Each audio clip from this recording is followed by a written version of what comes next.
I have that constant itch to go somewhere else, to visit a different country and to learn a new culture and learn a few words and how they curse, how they greet, how they eat. Oh, I love that. Yeah. Well, there are two words that you need to learn in every language, and it's hello, good morning, or something like that, and thank you. Those are the two phrases that are essential for conversation. People appreciate that you make an effort to say it in their language, and I always do. And sometimes if you are able to say a couple of sentences, you get into that situation that the person thinks that you're a speaker and they start talking to you in a language that you don't understand. And you have to say, stop. I just know how to say, thank you very much. And pass me the steak or something like that. Lexigo presents The Native Experience with your host, Brian.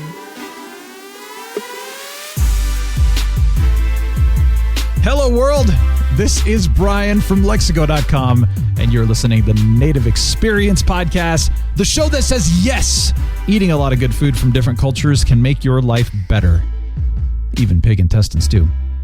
You know, our goal on this podcast is to go beyond translation and localization and discuss creating truly native experiences for diverse audiences.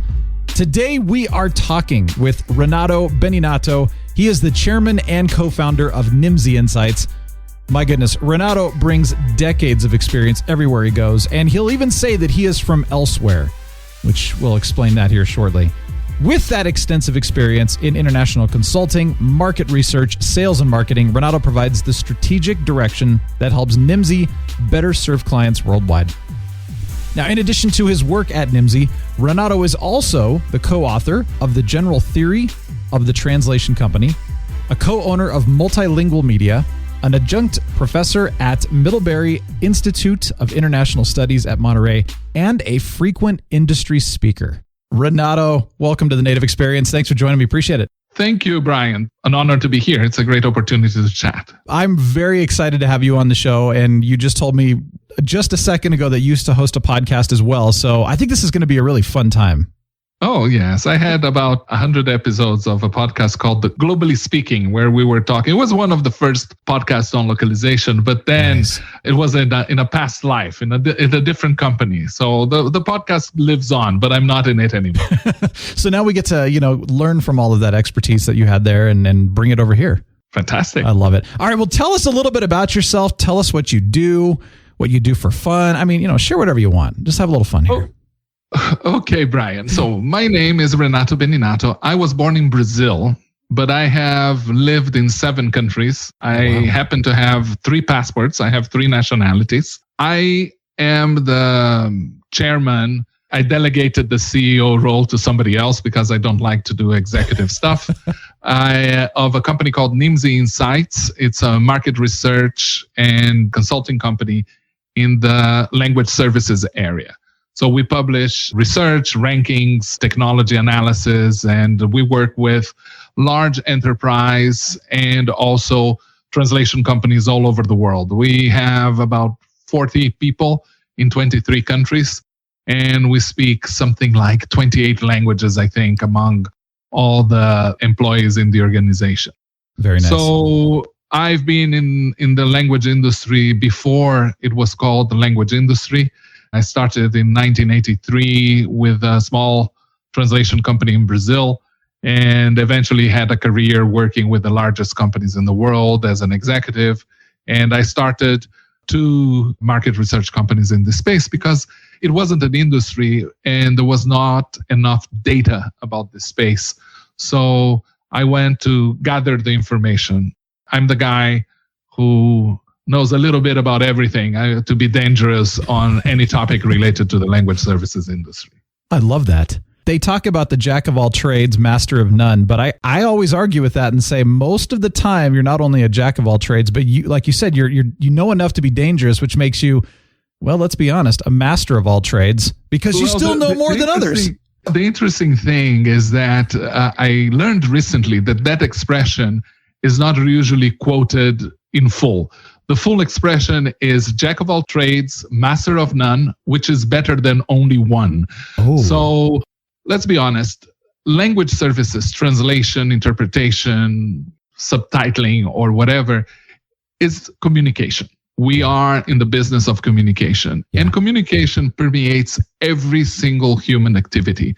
So one day you might be translating a legal document, which in itself it's another activity that permeates every activity. So you might be translated a legal document that involves two chemical companies and talks about a bunch of chemical elements and compounds that you need to translate. Yeah. And the next day you might be translating romantic comedy for TV, and the following day you're translating diet intermittent fasting software application. Interesting. Which these are all real situations that I've been in. So yeah, well, it's the kind of stuff that you need to be a little bit of an expert in everything. You do. I mean, and the nice part is being able to chameleon yourself and to understand. Well, and you're probably curious, I'm assuming. Oh, that's and this is one of the transformations that has happened. There is a difference between being curious in the 80s, being curious in the 90s, being curious in the 2000s, and now in the 2020s. I skipped the 2010s almost on purpose. What curiosity means is something that evolves and changes based on access to information that you have. Yeah. And it is a requirement that you be curious in this space, because the main skill is to learn how to find information, how to find words, how to say it in a different way, how to paraphrase. There are many skills that are related to being able to express yourself in a different way, and you need to find the information in wherever you are. Yeah. But there is a different element between the translator, the individual, and the translation company.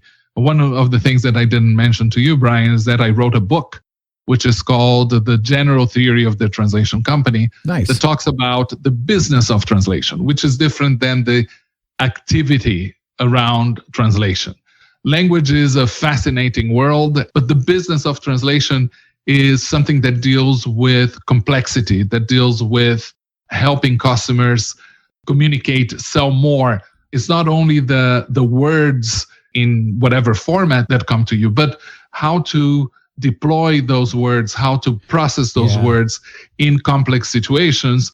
I've worked in projects with clients that require translation into 132 languages, including Inuktitut and Navajo and Apache, for example. Wow.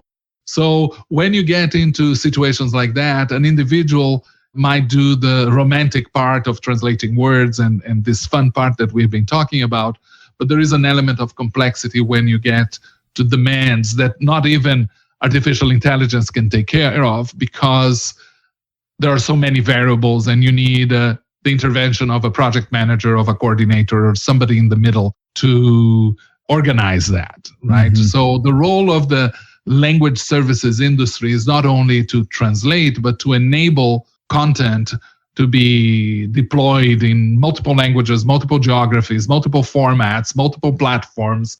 It's chaos. And managing chaos is the specialty of an organization, a company. It's not something that individuals can do all by themselves. No, that's true. Now, I'm curious if you have like a specific example of, trying to break into a certain language or culture or whatever that, it was more than the language. You're talking about the complexity. Do you have a specific example? Well, I mentioned Inuktitut because it's become I became a specialist in Inuktitut. Okay. Because Inuktitut is a language that is spoken in the Arctic Circle by the Inuit. Okay. What we used to call the Eskimos, right? Even though it's a language that has a small population, under 1 million speakers, it covers 3 major geographic landscapes. And so it's mostly a spoken language. You have the North American Inuktitut, which is spoken in Alaska and Canada, which is written with Latin characters. You have the Russian Inuktitut on the other part of the Arctic, which is written in Cyrillic. And then you have the Greenlandish Inuktitut, where there is a bigger community of speakers, where they write with their own alphabet, right? Yeah. It's basically the same language. You have different variations of the language, different, because it's a vast space, right? The Arctic Circle has a lot of territory. It's very complex. And the problem with it is that if you're going to translate, the second language of the Inuktitut in Canada might be French or English. The second language of the people in Greenland is Danish, and the second language of the Inuit in Russia is Russian. So the translation has a lot of elements, a lot of factors that go into it. And one of the challenges that we have is that our company was asked by Microsoft to translate it, and we did, I think, Windows 7 into it, but when it came to Windows 10, we couldn't find translators to do it.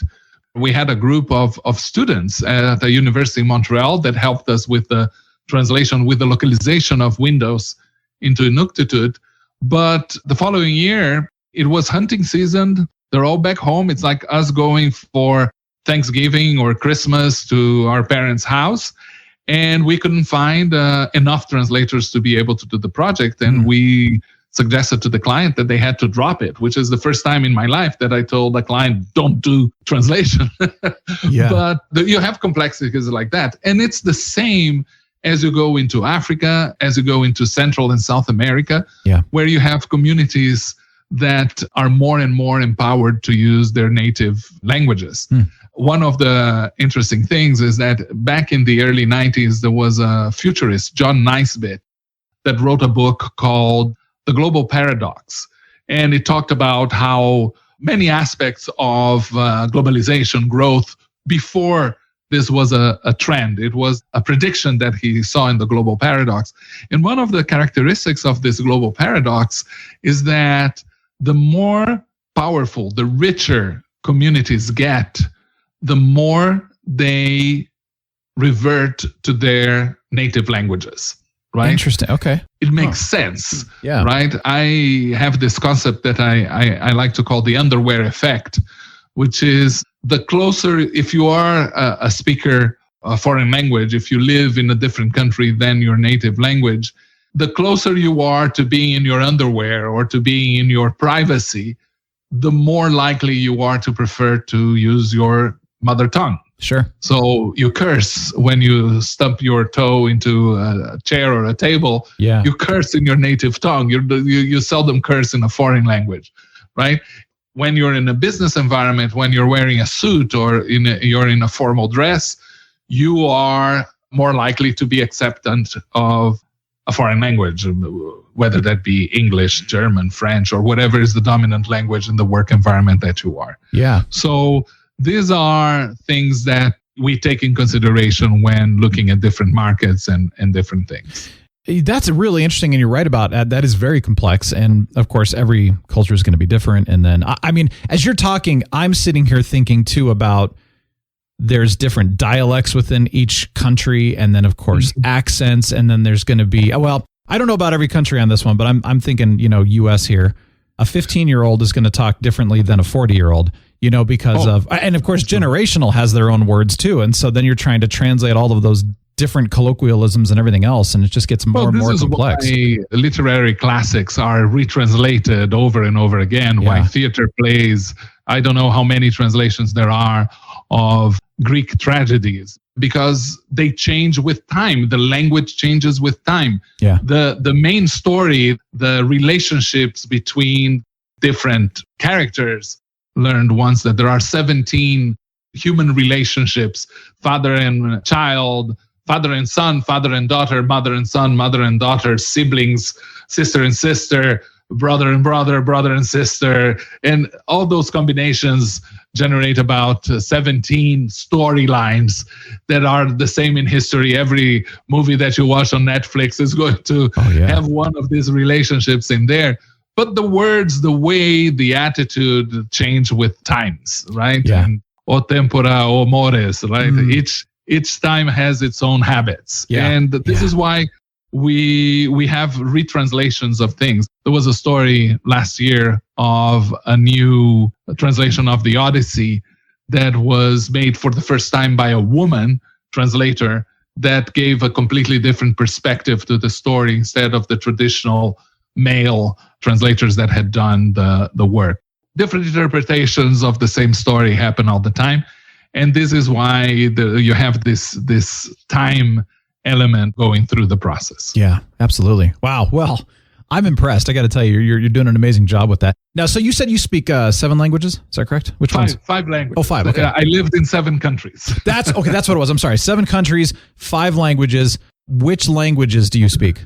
My native language is Portuguese. The first foreign language that I learned was Spanish, which is relatively easy for Portuguese speakers. And I actually, as a child, I learned how to read and write in Spanish before I did in Portuguese because I lived in Paraguay. Yeah. I speak Italian, French, and English. And the reason why I speak these languages is not because I wanted to learn and I went to school to learn them. It's because my father used to work in an international company.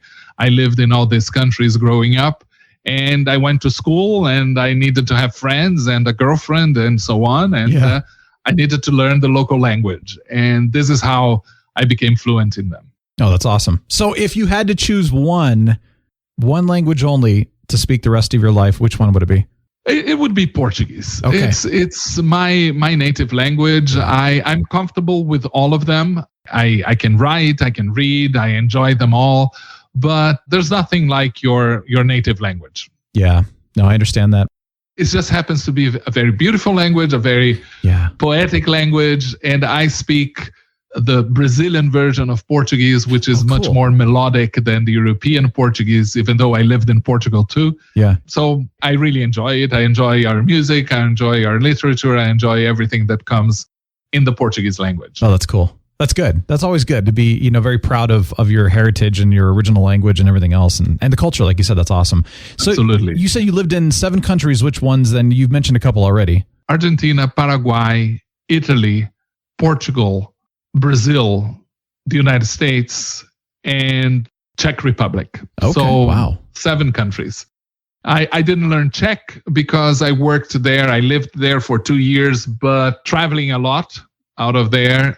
I was old, working in a company where the official language of the company was English. Okay. So I can go around. I can get I can get a haircut. I can order some food, understand a little bit what the conversation is going on.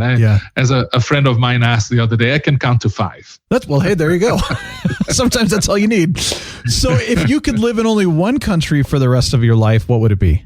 I have made that choice, a question that people like me get asked. Oh, you lived in so many countries. What's your favorite country? Yeah. Of all the countries that I've been, and by the way, I collect countries. I visited 91 countries so far. Oh, awesome. So next time you talk, I might have added that count. I make it a goal to visit 3 new countries every year. Oh, so this great. is how I'm at 91. And it becomes harder and harder because the goal is to travel to 3 new countries, hopefully with a client paying for me or a conference or something that I can go and not have to spend the money. Yeah. But the country that I would go back to, and actually I'm planning to go back to, is Portugal. Okay. My plan is to retire in Lisbon, and hopefully I want to move there later this year, early next year. Nice. Because it's a country that is in Europe. Culturally, it's exactly the same culture that I have in Brazil. I have all the benefits of language, of culture, of food, and I'm in the middle of everything. 5 hours from the East Coast in the United States. I am an hour and a half to 3 hours of anywhere in Europe, and I am 9 hours from Brazil. So it's very convenient. It's a beautiful place, and I look forward to moving there. That's great. Okay, so of the countries you visited, though, take Portugal out of the equation here. What was your favorite that you visited? If you have one. Next one is the one that I haven't visited yet. But okay. Yeah. But probably if I had to pick one, it's probably Italy. As you can see by my name, I am of Italian descent. Mm-hmm. I lived in Italy when I was a teenager. I went to middle school in Italy. It's a country where you have so much beauty, so much diversity, so much culture, history. It's beautiful. And my family is originally from Venice. It's probably the most stunning city that I have ever visited. And I go there multiple times and I never get tired of going back to Venice. That's awesome. Yeah, that's one place I'd still like to see. That would be wonderful. So you're saying you're of Italian descent, but grew up in Brazil. Is that correct? Well, And I'm Portugal? third generation Italian. Brazil is a country that people don't talk much about from this aspect, but Brazil has the biggest Italian population outside of Italy, which is about 35 million Italian Brazilians. My great-grandfather went to Brazil in 1873. Yet I was able to get Italian citizenship because in the Italian citizenship is acquired by bloodline, not by birth. And we have the biggest Japanese population outside of Japan. Interesting. We have a huge German population. We have more Lebanese people in Brazil than there are citizens in Lebanon. It's a huge country. Yeah. It's 220 million inhabitants, and you have a lot of variety. And the reality is that every Brazilian is a mixture of multiple cultures. And also, let's not forget that Brazil has the third largest black population in the world after Nigeria, Ethiopia, and then it's Brazil. Oh, wow. Brazil had enslaved population and a slave trade for 400 years, and it has a lot more. We received something like 5 million enslaved Africans in our country against something like 750,000 in the United States. So everybody in Brazil is mixed. Yeah. If you look, I did my 23andMe, and I have Portuguese, Italian, Swedish, 10.5% African from Ghana and Angola. This is a typical Brazilian. I have a client who is half Japanese, half Russian, Lebanese, and Italian. You anything you can imagine. Yeah. Very, very soon, everybody gets mixed in Brazil. I love looking back at the heritage, and understanding. And I've not done the 23andMe thing, but the studies that my family has done over the years, it's like, okay, I've got Irish and French. Originally French, moved to Ireland, and then I've got Finnish and British as well. Those are my main ones, and then they all moved here to the States, and that's my heritage. And so it's Americanized now, but it is kind of fun to look back to say, okay, where did the families come from, though? Because obviously we weren't from here. Because in the Americas, we're all immigrants. There's nobody. I've been living in the United States for 24 years now, and one of the surprises that I had was that the United States doesn't have an official language. So essentially, all languages are official. And everybody that is here, just looking by our names, is from elsewhere. It's from another place. A heritage has some history, which makes it fascinating and which makes it fantastic for the language services industry. And this is why the United States represents probably 43 to 45% of the world translation market. And a lot of it is not only for export translations that companies do to sell their products elsewhere, but a lot of it is for internal consumption. Yeah, it's for what we have this concept of limited English proficiency citizens. People who are citizens are entitled to have the services of the federal government or state governments and so on, but they are entitled to have interpreting services or services provided in their own language from courts, from healthcare providers, from government agencies, and smart companies that understand that there are communities where offering their services in a different language is a competitive advantage. Absolutely. Oh my goodness. I am having so much fun here today. And since we're on the topic of translation, by the way, did you know that at Lexigo, we work with thousands of brands across the globe to help them communicate with confidence in over 171 languages? So whether you are translating website content, marketing materials, legal documents, etc., Lexigo has the expertise and the technology to ensure that your message is communicated effectively and also accurately to your global audience. Just like we're talking about, it's so important to get the accuracy down. So don't let language barriers and inaccurate translations hold you back from success. Choose Lexigo for all of your translation and multicultural communication needs and experience the peace of mind that comes with knowing that your message is communicated accurately every single time.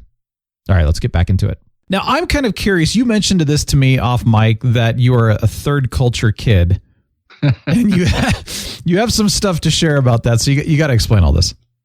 Well, the third culture kid is a concept that is this person that is, let's use a little bit displaced. Either your parents are from a different nationality than the country where you live, or you are from another country speaking a different language than the language that you speak at home. It has to do with multiple cultures, multiple languages, being involved in your day-to-day relationships as you're growing up. So as I grew up and I went to school in 5 different countries, speaking 4 different languages, I was always from elsewhere. But the funny thing is that even when I am in my home country, when I am in Brazil, people ask me where I'm from. That's the question that I always guess. Where are you from? And that's the hardest question that you can ask a third culture kid, because one answer is where I was born. The other answer is where I live. The other answer for some time was where I work, right? Or where I was coming from that day. I might have been in 3 different countries before I was talking to the person in the same day, right? You are always from somewhere else, but you're always home. You're always comfortable wherever you are, because you're a little bit of a chameleon. Yeah, I love that. One of the interesting things that happened when I was around 14, 15 years old is that I realized that I had never lived more than 3 years in any country. And that was the lifestyle that I was used to. So I thought then, when this is the age where your parents and everybody asks you, what do you want to be when you grow up? Right?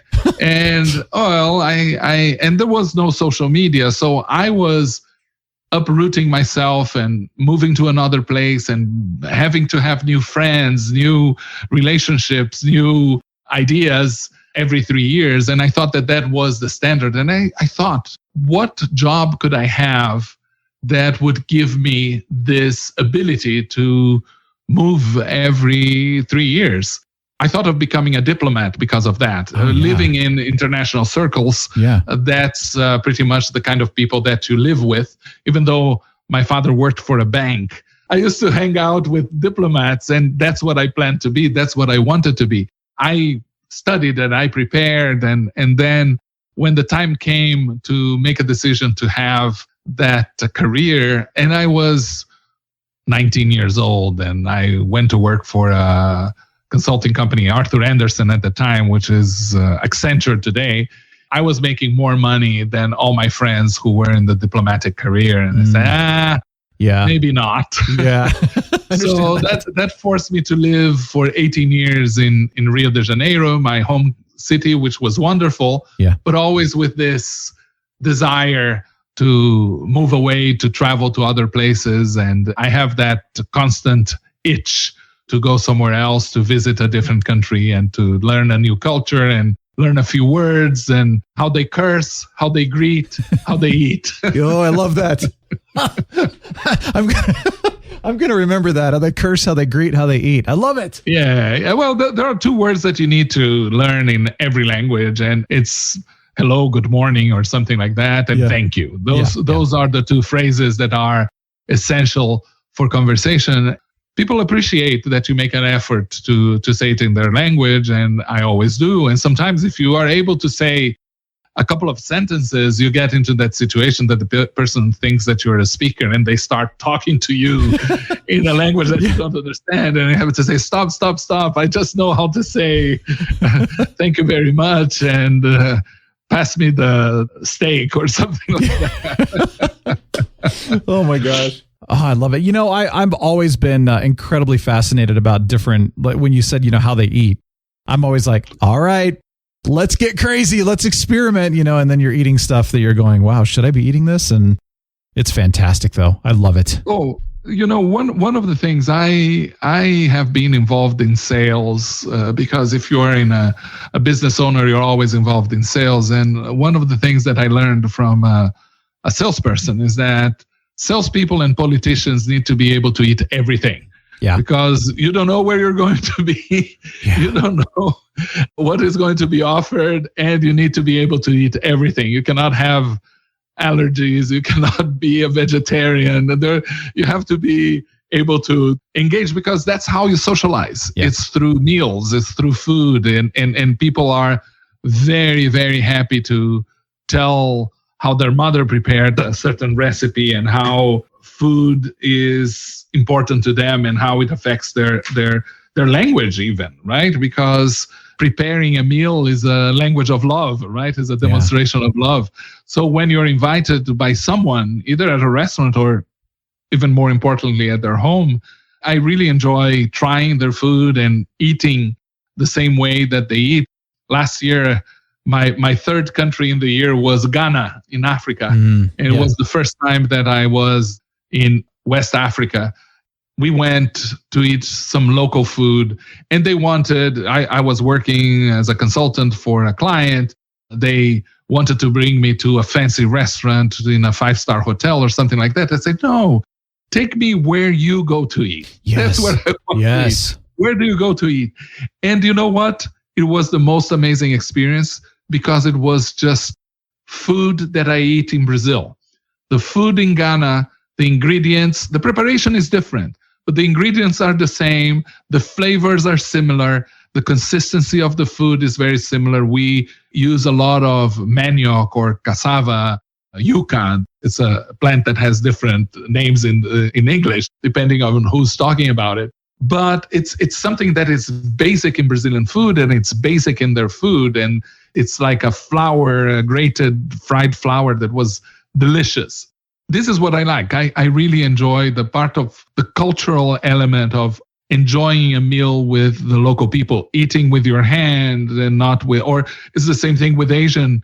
I mean, for me, the strangest dish that I had, not from the flavor, it's just when they explain something, I think, So, but it was delicious. And that's the point. It was like a bullfrog soup in China, right? Where the frog is inside the hot pot. Yeah. And you just take the pieces of the frog and you suck it. And it's delicious. It's great food. It's eating snake and having this kind of things is exciting for me. And it's part of this being exposed and really living the experience when you're going abroad. Yeah, no, I completely agree with you. You know, it's so funny you bring up the strange foods and stuff. And one of the dishes we had, it was a ginger dish.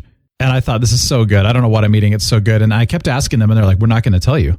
I'm like, you got to tell me. I'm like, what are these little round things, you know? And finally, after about 30 minutes, we convinced him to tell us that it was pig intestines all chopped up. So it was a pig intestine stew. And I thought, but it's so good. And it's probably healthier than hot dogs in America. So I mean, absolutely. Yeah. And then the other one we had was, if you had known before, you would be gagging. I wouldn't have. Not really trying. I'm weird like that. I'd be like, hey, I'll try anything. I'll tell you what, as long as it doesn't smell bad. Yeah. I'll try anything. The other day here in Seattle, we went to an Asian restaurant and they offered us some Asian sea beetles or water beetles. Oh, interesting. Yeah. Well, it looks like a cockroach, a big cockroach. And there's nothing that I hate more than cockroaches. Insects. And you know what? They're serving it. It must be good. People eat it. I tried it. And you don't really eat and chew on it, but you suck it. Yeah. And it's delicious. And I had 6 of them. Nice. So who would have thought? Yeah. You know, it is fascinating. The other one was like a pig hoof stew, which was the actual hoofs with some of the hair on it still. And it looked bad, but it was very good. Now, the one thing I will say is that, and I probably didn't have a very good one, but escargot, I didn't enjoy it. I love that. But I didn't have, I don't think I had a good one because it just didn't have a good flavor. Escargot has no flavor. It's just a conduit for the sauce. Maybe it was the consistency. I don't know. And I'm sure I would normally love it because, like I said, I love just about anything as long as oysters. Oysters are amazing. Good times. But oysters themselves they taste like the sea, right? Yeah, they taste like seawater. But anyway, it's a fascinating thing. It's part of this world. We just happen to be in a culture that is dominant everywhere. You go in the world, you can have a hamburger or a hot dog or things like that. There are so many other treats in different places. And I just thought of eating pigeons in Egypt, which was fascinating in a real Egyptian restaurant, not in a hotel restaurant where you have traditional food. What I like to do is to walk around and go where people eat and eat what people are eating or what the chef recommends. I was once in a restaurant with a Chinese friend in Shanghai. All the workers were eating there, just common people. You sat down, there's a long table, and all the chopsticks were in a glass of water in the center of the table, and you just grabbed the chopsticks to eat. And then they didn't take it in or washed or whatever. You just shook it inside the glass and ate with it. And we had the most amazing noodles and, how do you call them? This buns with soup inside. Crazy stuff. Oh, wow. Okay. And like bread bowls? Apparently, I was the first foreigner to go to this small restaurant, which was like a garage door. Yeah. So she invited the cooks to come for me to thank them. And these young women, I looked at their fingernails. They were dirty. They're so black. It's like they had been working the dirt in their garden. If I were hyper hygienic person, I would have freaked out. But the food was delicious, right? And the adage go that the dirtier the kitchen, the better the food. So it's seasoned. Seasoned, exactly. I love going where the locals eat too. That's exactly my whole thing too. Or anywhere I go, what would you eat? What would you drink? What would you fix yourself? And that's. And when they start saying, well, this is what's popular, I'm like, I don't care what's popular because you're the expert, not the people that come in here. They don't know what they want. I had so many interesting things, in my whole life. I've had interesting foods when I've asked, let's go local. What would you eat? The other trick that I use, last time I went to Venice. Venice is a place that is full of tourists, too many. You can barely walk depending on if you're there in a weekend. It's so crowded these days. And I went to and every restaurant seems like a tourist trap. Even though the food is good, it's still a tourist trap. So one afternoon, I was sitting at a cafe and I started chatting with the owner. And I asked her, where do you go to eat? Where do the locals go to eat? Yeah. And she gave me a list of 5 or 6 restaurants that they said, oh, these are the ones where the locals go because it's real Italians, really good food, the real stuff. It was the best tip. We went to 3 of them and they were unforgettable, fantastic restaurants. And it's asking the locals where they go, right? Yeah, absolutely. They don't go to Pizza Hut. No. I had to share a quick story that I had the amazing privilege of dining when we were in Taiwan. We got to eat with their version of the CIA, basically. The MGIB. And so when we were there, they served us a really nice meal, but one of the dishes was the bird's nest soup.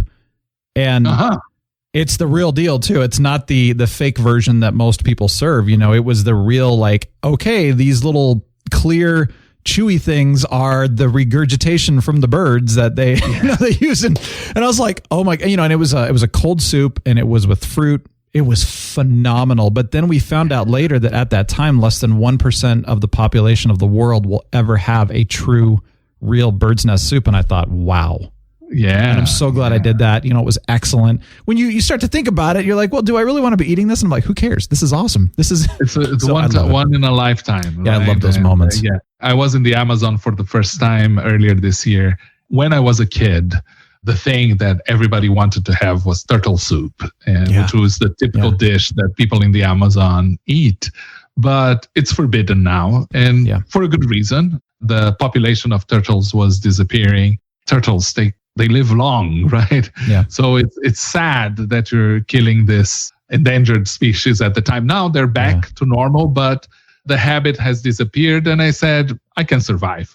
Yeah. I don't need to eat turtle soup. Yeah, exactly. What I've found too is that when you're willing to eat the foods that they eat, and you ask them where do the locals go and that kind of thing, I found that it's honoring to them because you're willing to immerse in their culture and not just be a foreign tourist, So I love that too. And you have to drink what they drink and do it like they do it. Yeah. And it's part of the experience. And we started this conversation about language, but the connection in here is that all of that is part of the experience of providing content in a cultural situation, in a cultural environment. Yeah. We were talking about the Inuktitut. I haven't been to the Arctic Circle yet, but they eat seal meat. It must be delicious. one day I'll probably try when I go there. Yeah. The cultural element involves much more than that. It has to do even with tone, speed of conversation, what is polite, what is impolite. Mm-hmm. If you talk to a Spanish speaker from Spain, last year I did the Camino de Santiago, which is this 500-mile pilgrimage that you cross from France all the way, you cross all the northern part of Spain. Oh, wow. I did that on foot. And amazing experience if we talk about from the food perspective. But the Spaniards, they say a curse word every 3 words. One of them is a curse. That's the way they talk. Interesting. So if you a Spanish speaker in the United States, where you have more of a prudish approach to language, would shock people. You'll probably be in a bad situation in a work environment, when in Spain you hear those words on TV when they're giving interviews or in the news or things like that. So there's also a register that you need to keep in mind when you are communicating with different languages in different markets. Yeah, really, that's so important. You had an experience with Uber, right? Does this relate by chance? Uber is one of our consulting clients. Okay. And that's the other thing that is very interesting, because we were working with them and doing an audit of their processes, which is one of the services that we provide here. The challenge that they had was that they were having perceived issues with the quality of their translation. We went in and we reviewed their process, and they had 3 levels of quality control. They had the in-country person giving an opinion. They had the partner. They had a company that did the translation and another company that did the quality control. And they had an in-house language lead that was reviewing the control. So in theory, you had this perfect environment where the quality would be 100% great. But they were having issues because the people who were reviewing couldn't get in agreement about some terms. There was a lot of complaints from the translators that they were having to do a lot of corrections back and forth, and nobody had a final agreement on what was the correct terminology. And the most important challenge for them is that it was taking too long. Yeah. This quality control process affected their delivery time. And in business, the most important thing is that you need to deliver on time. There is a saying in translation that it's better to be good on time than perfect too late, right? Okay, yeah. And so we did an audit of their processes. And one of the questions that we asked was, have you asked your clients? Have you asked the users of your app in country what they think about your translation? And they said no. We started analyzing, and I didn't have to go far. I just thought of my mother, who is over 80 years old and uses Uber, and she doesn't speak English. So she never knew that Uber was translated. So we said, we bet that a huge percentage of your clients have no idea that the app that they're using is translated. So why are you worrying so much about the quality of the translation? You need to be worried about the quality of the language that the end user is seeing. So we created a usability test. We ended up doing this for 40 countries for them, and we do it regularly now. And we figure out that the tolerance for English in the local language, for example, is quite high depending on the country. But the interesting thing is that we asked, among several questions, a simple question: if Uber were a person, where would they come from? If the person doesn't know that it's a translation, you cannot ask them, well, how do you like the quality of the translation? You need to have a person that is fluent in both languages. You need to have a person that is comparing the two, and they're looking at their app only in their local language. And the interesting thing is that we saw a pattern that 2/3 of the clients in every country that we have evaluated thought that Uber came from their country, from another city, from another state, from a different neighborhood, from the same neighborhood, from the same city that they lived, but they thought that it was a local app. So interesting. We ended up helping Uber save $4 million a year in quality control costs by going to the market, evaluating how people perceived language in an independent study, looking at little tweaks that they needed to do, very few, about tone, about formality versus informality, about forms of treatment, whether you want to be treated by a formal or an informal way of saying you, right? It was very, very enlightening. So one of the things that they identified, that we identified for them, is that a few languages require additional attention, like French and Japanese, but most languages, they were good enough with just one pass of quality control, because the local market, it's different with digital content, because you can, if you have a mistake, you can correct it on the fly, right? If you have printed content, that type of concern is bigger, because you might have printed, 10,000 copies of a car manual, and you have a big mistake in there, you have to print 10,000 copies again. Yeah. So there is a cost element in that, and the quality control needs to be more strict. Sure. So the important thing about translation and language is that we're not doing it for ourselves. We're doing it for an end user, for a person that needs to accomplish a task with that information that you're giving. Be that compliance, be that making a purchase, achieving a task, whatever that technology enables them to do, that's the end goal. So it's more purpose over form. Can the person with a typo order a car to come and pick them up in 10 minutes in front of their house? Yes. Even if there is a typo, they can do that. Yeah. Can absolutely. we correct the typo? We can correct the typo. So there is an element of functionality also that plays a role.